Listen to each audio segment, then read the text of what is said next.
दिल्ली विधानसभा चुनाव के मद्देनजर पूर्वांचल के लोगों को लुभाने के लिए तमाम सियासी दल पूरी ताकत लगा रहे हैं।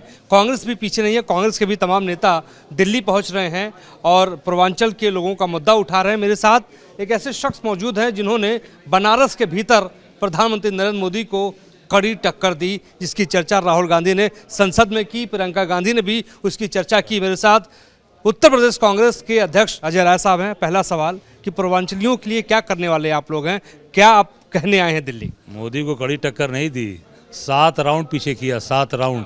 देश के प्रधानमंत्री पहली बार 7 राउंड पीछे रहे हैं।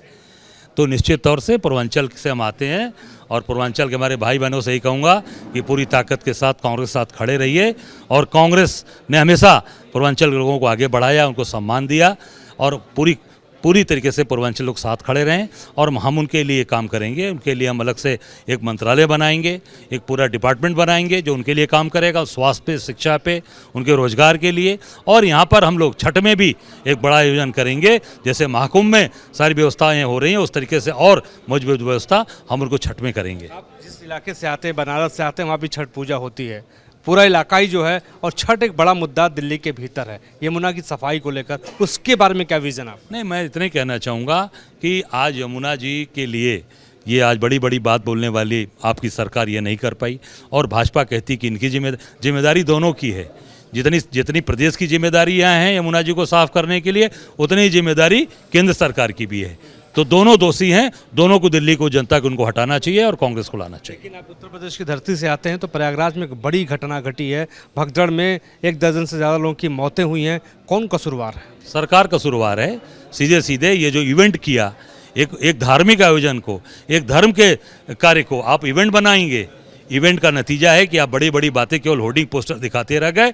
उसके नाते आज भीड़ को तो बुला लिया, पर उनको जिस तरीके से व्यवस्था करनी चाहिए थी व्यवस्था नहीं कर पाए। और हमारे आज तमाम भाई परिवार, हमारे साथी, हमारे पितातुल बुजुर्ग माताएं, वो आज उनकी मृत्यु हो गई। और मोदी जी कहते हैं कि हम उसके लिए संवेदना प्रकट कर रहे हैं कि किसी के परिवार का व्यक्ति जाता है, मोदी जी को पूरे देश से माफ़ी मांगनी चाहिए और निश्चित तौर से उनको पूरे देश के सामने क्षमा याचना करनी चाहिए। जो व्यवस्था वहाँ पे थी, जो भीड़ वहाँ पे थी, इतनी भीड़ बुलाने के पीछे वजह क्या आपको लगती है? अब भीड़ बुझाने की वजह है कि देखिए, मैं बहुत अच्छी व्यवस्था कर रखा है और व्यवस्था की आज पोल खुल गई। आप देख सकते हैं कि जो भीड़ है उसको संभाल नहीं पाए और वहाँ दर्जनों से ऊपर लोग आज वहाँ मर गए और कितने लोग घायल हैं। पूरा रास्ता बंद पड़ा हुआ है, पूरी व्यवस्थाएं ध्वस्त हो गई। और ये मैं समझता हूँ कि मेरी जानकारी में आज तक कुंभ में, महाकुंभ में, प्रयागराज की धरती पर ऐसी कभी घटना नहीं घटी थी जिस तरह की घटना ने आज उस स्थान को कलंकित कर दिया। जी, क्या डिमांड कर रहे हैं आप? निश्चित मैं डिमांड करता हूं कि उनके परिवार को 50-50 लाख रुपए दिए जाएं और जो जिनका इलाज हो रहा है उससे अच्छे से इलाज करा के उनकी जान बचाई जाए और पूरी तरीके से उस कुंभ को व्यवस्थित किया जाए। और मैं इतनी डिमांड है कि तत्काल उस स्थान को सेना के हवाले करें ताकि व्यवस्था ठीक हो सके और पूरी तरीके से संचालित हो सके।